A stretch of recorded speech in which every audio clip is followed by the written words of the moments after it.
Don't block my view. Please.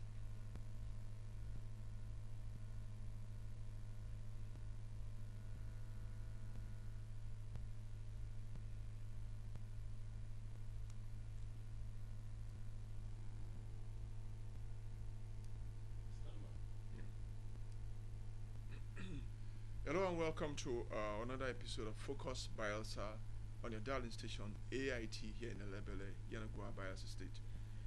Last week on the same time last week we had His Majesty AIT'S, Alfred AIT'S, the king who was in the studio. AIT'S used to be pioneer governor of the old River State. They came and talked about the issues of the oil resources and how to actually spread that to the oil producing areas of Bayelsa State. Now we're talking politics. Within the studio is Dr. AIT'S David Beredugo, governorship candidate of Bayelsa.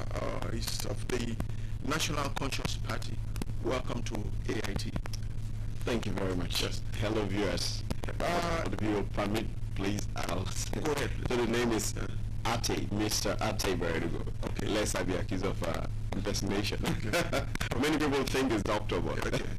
That is round the corner. I'm actually doing the doctorate. Okay. You're welcome to, once again, welcome to AIT. Now, your transformation agenda, True Glory 2012, seems to be very loaded. You talked about education, modernization, LGAs, the microfinancing, transport, good governance,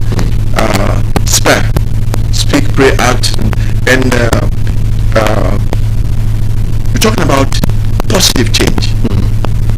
From your background as an economist, how do you see Bayelsa State? Well, I see Bayelsa State as a global delight just waiting to happen.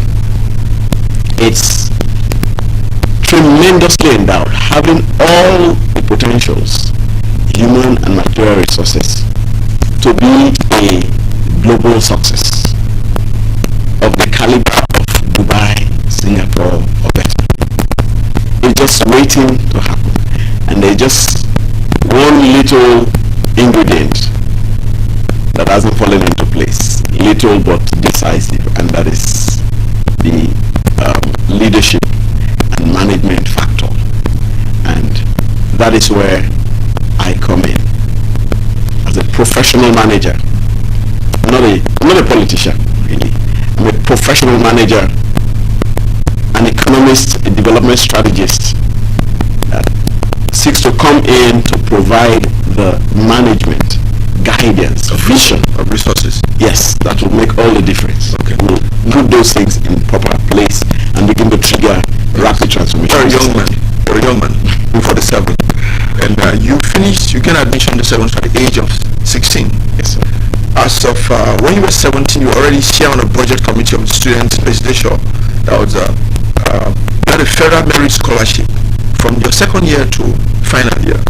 And president of the Nigerian Economic Students Association of the University at the age of 19. It goes like that and like that. Best graduate student of economics in 88, 89, top MBA class, grade 1, graduating first year.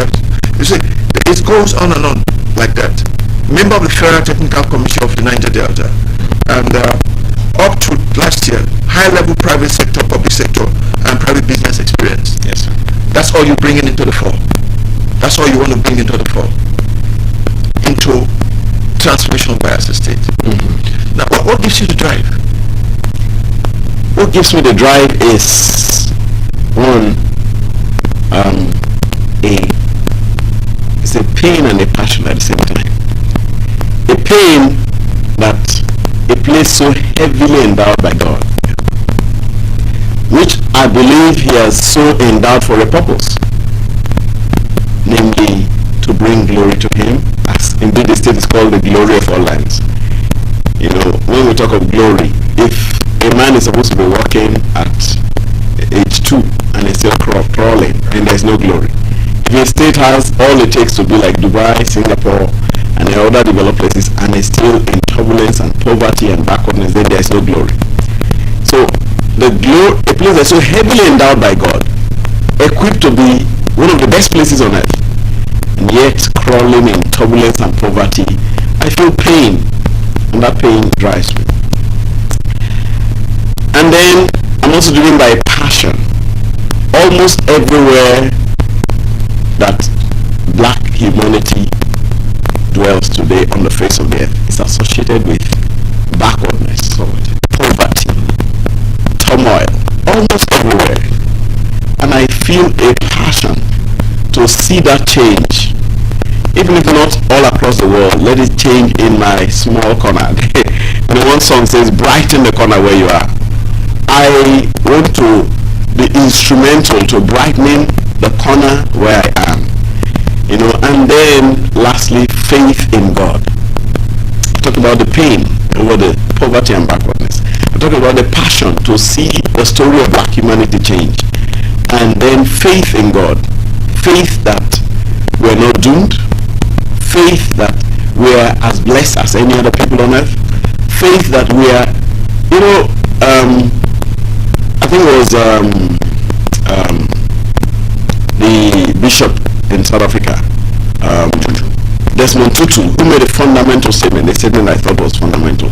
When Barack Obama was elected, he said, this election proves that blacks and Africans are not God's stepchildren.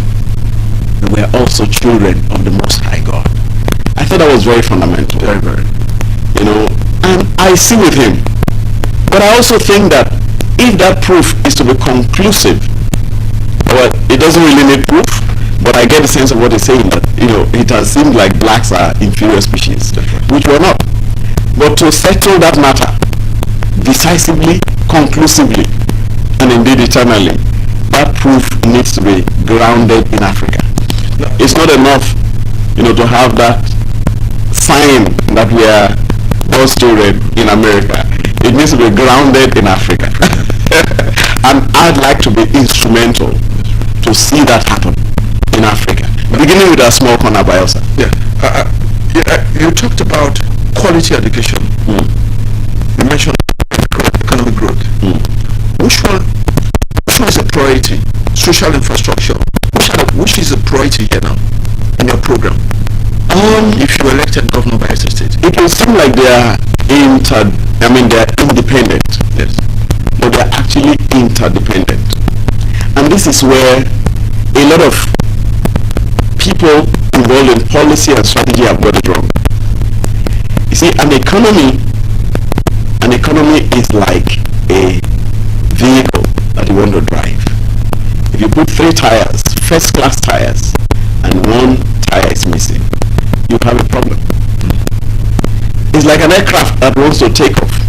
If you have the rear wheels but the front wheel is not there, and you ram it at high speed, you have a problem. And this is where a lot of economic strategists and policymakers have got it wrong. And by the grace of God, as an economist, veteran strategist in development, and a manager, these are the things, this is the difference I will bring. Because I know the fundamental principles. The Industrial Revolution took place in England long before Singapore, for instance.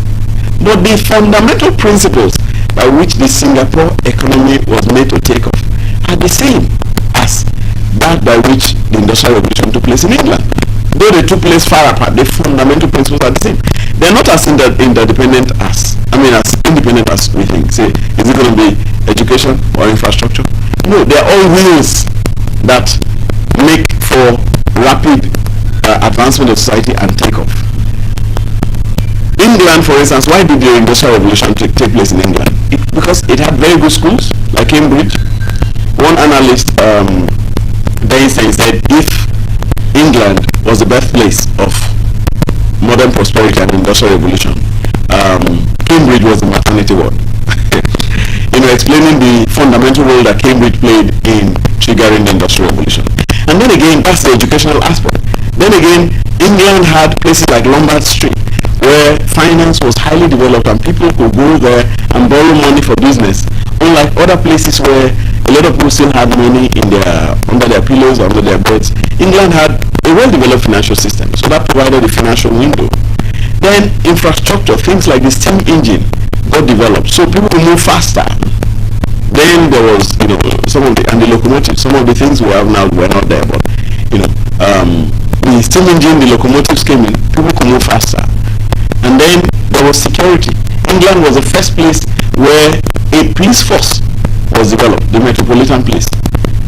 Before, it was seen like society was seen like the survival of the fittest.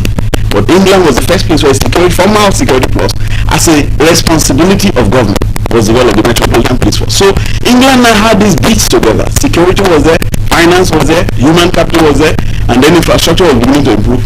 And the click produced the industrial revolution. So these are the fundamental principles. Now some people can hear this and begin to maybe regurgitate, but I still haven't unfolded how we will do it, and that how is part of the unique capabilities that I will bring in. I know the what, and I also know the how. So we'll bring this in together, and BAYELSA is going to develop and grow rapidly.